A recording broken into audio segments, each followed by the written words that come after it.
Well, hello everybody, and welcome back to our end of the day story. I hope you guys have had a lovely day today. It's been a busy one, I thought. Lots and lots going on, whether you were learning with us here in Burrington or at home. I'm going to finish today by reading chapter 13 of Charlotte's Web, so I hope that you enjoy it.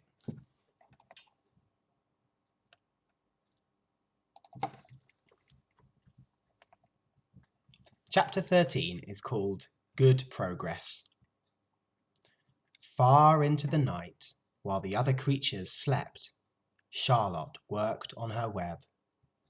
First, she ripped out a few of the orb lines near the centre.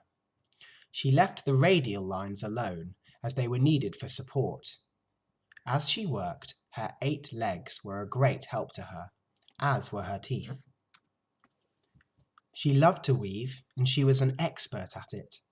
When she had finished ripping things out, her web looked something like this.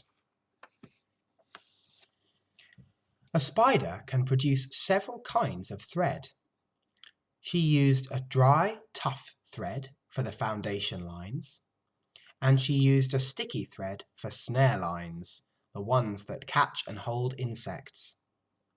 Charlotte decided to use her dry thread for writing the new message.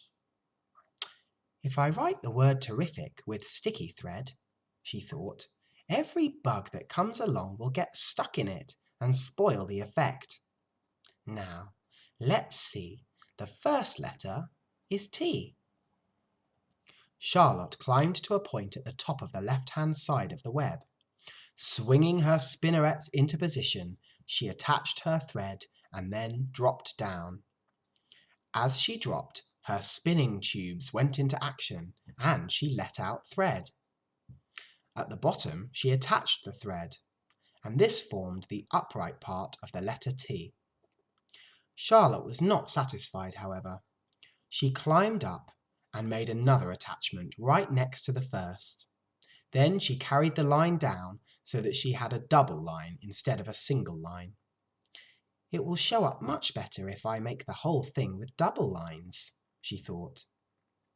She climbed back up, moved over about an inch to the left, touched her spinnerets to the web, and then carried a line across to the right, forming the top of the letter T. She repeated this, making it a double. Her 8 legs were very busy helping. Now for the E. Charlotte got so interested in her work, she began to talk to herself, as though to cheer herself on. If you had been sitting quietly in the barn cellar that evening, you would have heard something like this. Now for the R. Up we go. Attach, descend, pay out line. Whoa! Attach. Good. Up you go then. Repeat. Attach, descend, pay out line. Whoa, girl. Steady now. Attach, climb, attach. Over to the right now. Pay out line. Attach. Now right and down and swing that loop around and around. Now into the left. Attach, climb, repeat. Okay, easy. Keep those lines together. Now then, out and down for the leg of the R. Pay out line. Whoa. Attach, ascend, repeat. Good girl. And so, talking to herself, the spider worked at her very difficult task. When it was completed, she felt hungry, so she ate a small bug that she had been saving, and then Charlotte slept. Next morning, Wilbur arose and stood beneath the web. He breathed the morning air into his lungs. Drops of dew catching the sun made the web stand out clearly. And when Lurvy arrived with breakfast, there was the handsome pig. And over him, woven neatly in block letters, was the word terrific. Another miracle had occurred on the Zuckerman farm. Lurvy rushed back and called Mr. Zuckerman. Mr. Zuckerman rushed and called Mrs. Zuckerman. Mrs. Zuckerman ran to the phone and called the Arables. The Arables climbed into their truck and hurried over. and everybody stood at the pig pen and stared at the web and read the word over and over, while Wilbur, who really did feel terrific, stood quietly puffing out his chest and swinging his snout from side to side. "Terrific," breathed Zuckerman in joyful admiration.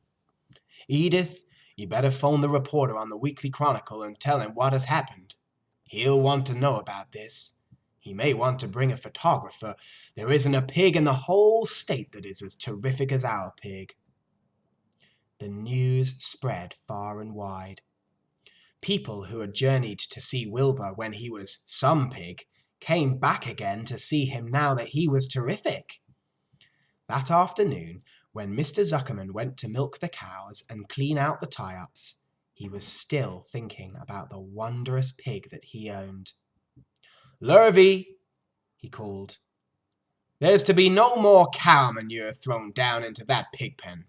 I have a terrific pig, and I want that pig to have clean, bright straw every day for his bedding. You understand?" "Yes, sir," said Lurvy. "Furthermore," said Mr. Zuckerman, "I want you to start building a crate for Wilbur. I've decided to take the pig to the county fair on September 6th. Make the crate large and paint it green with some gold letters." "Gold letters? What will the letters say?" asked Lurvy. They should say Zuckerman's famous pig." "All right." Lurvy picked up a pitchfork and walked away to get some clean straw. Having such an important pig was going to mean plenty of extra work. He could see that. Below the apple orchard at the end of the path was the dump.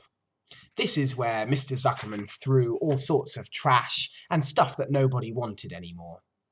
And here, in a small clearing, hidden by young alders and wild raspberry bushes, was an astonishing pile of old bottles, empty tin cans, dirty rags, bits of metal, broken bottles and broken hinges, broken springs, dead batteries, and last month's magazines.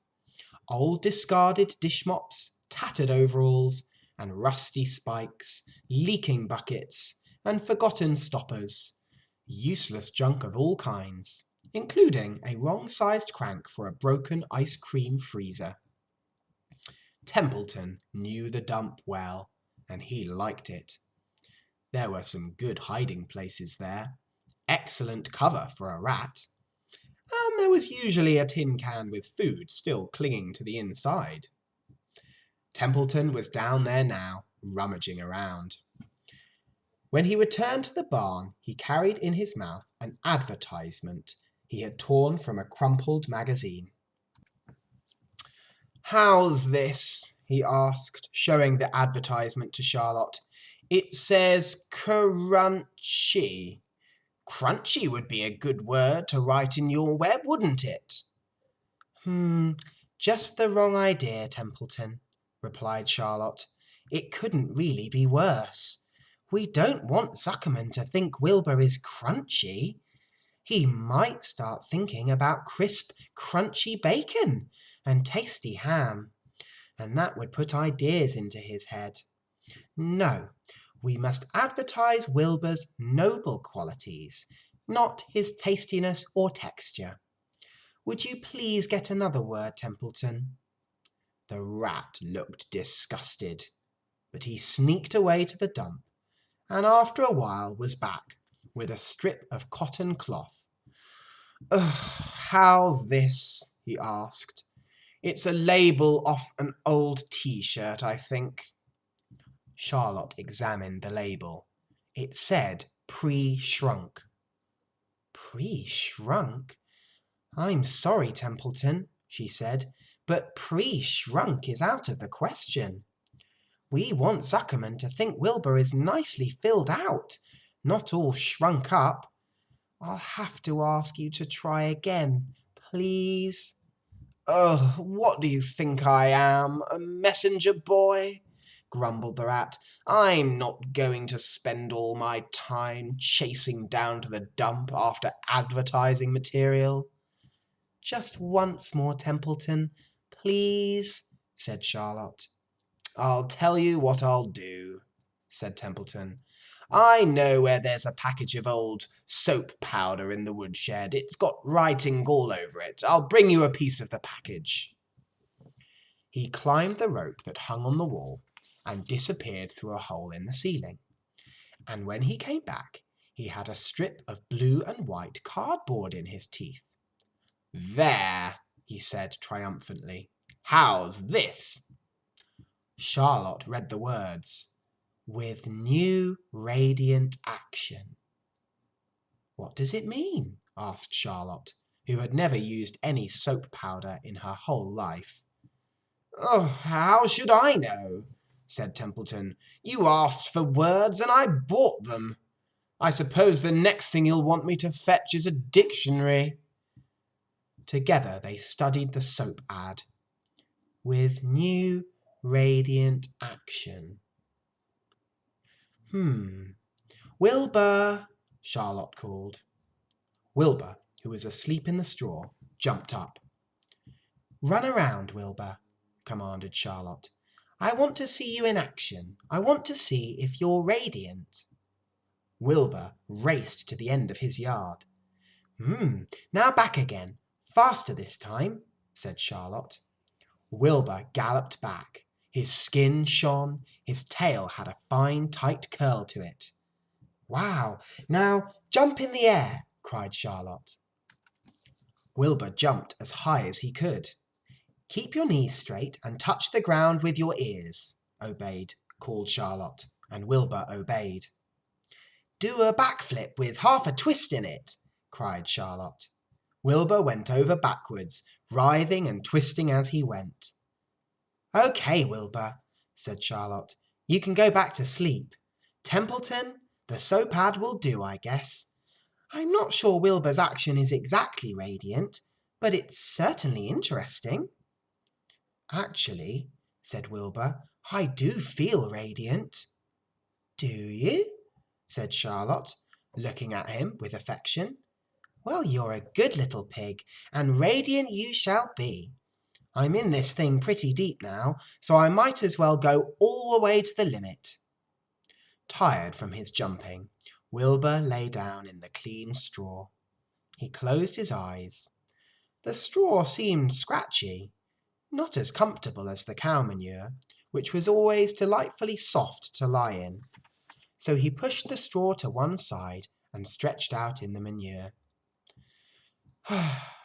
Wilbur sighed. It had been a busy day, his first day of being terrific. Dozens of people had visited his yard during the afternoon, and he had had to stand and pose, looking as terrific as he could. But now he was tired. Fern had arrived and seated herself quietly on her stool in the corner. "Charlotte, will you tell me a story?" said Wilbur, as he lay, waiting for sleep to come. "Please tell me a story." So Charlotte, although she too was tired, did what Wilbur wanted. "Once upon a time," she began, "I had a beautiful cousin who managed to build her web across a small stream. One day a tiny fish leaped into the air and got tangled in her web. My cousin was very much surprised, of course. The fish was thrashing wildly. My cousin hardly dared to tackle it, but she did. She swooped down and threw great masses of wrapping material around the fish and fought bravely to capture it." "Did she succeed?" asked Wilbur. "It was a never-to-be-forgotten battle," said Charlotte. "There was the fish, caught only by one fin, and its tail wildly thrashing and shining in the sun. There was the web, sagging dangerously under the weight of the fish." "How much did the fish weigh?" asked Wilbur eagerly. "I don't really know," said Charlotte. "But there was my cousin, slipping in, dodging out, beaten mercilessly over the head by the wildly thrashing fish, dancing in, dancing out, throwing her threads and fighting hard. First she threw a left around the tail. The fish lashed back. Then a left to the tail and a right to the midsection. The fish lashed back. Then she dodged to one side and threw a right and another right to the fin, then a hard left to the head, while the web swayed and stretched. "Then what happened?" asked Wilbur. "Nothing," said Charlotte. "The fish lost the fight. My cousin wrapped it up so tight it couldn't budge." "Then what happened?" asked Wilbur. "Nothing. My cousin kept the fish for a while, and then, when she got good and ready, she ate it." "Ah, tell me another story," begged Wilbur. So Charlotte told him about another cousin of hers who was an aeronaut. "What's an aeronaut?" asked Wilbur. "A balloonist," said Charlotte. "My cousin used to stand on her head and let out enough thread to form a balloon. Then she'd let go and be lifted into the air and carried upwards into the warm wind." "Is that true?" asked Wilbur, "or are you just making it up?" "It's true," replied Charlotte. "I have some very remarkable cousins. And now, Wilbur, it's time you went to sleep." "Sing something," begged Wilbur, closing his eyes. So Charlotte sang a lullaby, while crickets chirped in the grass, and the barn grew dark, and this was the song she sang. "Sleep, sleep, my love, my only, deep, deep in the dung and the dark. Be not afraid and be not lonely. This is the hour when the frogs and thrushes praise the world from the woods and the rushes. Rest from care, my one, my only, deep in the dung and the dark." But Wilbur was already asleep. When the song ended, Fern got up and went home. Thanks for listening, everybody, and I'll see you again tomorrow. Good night.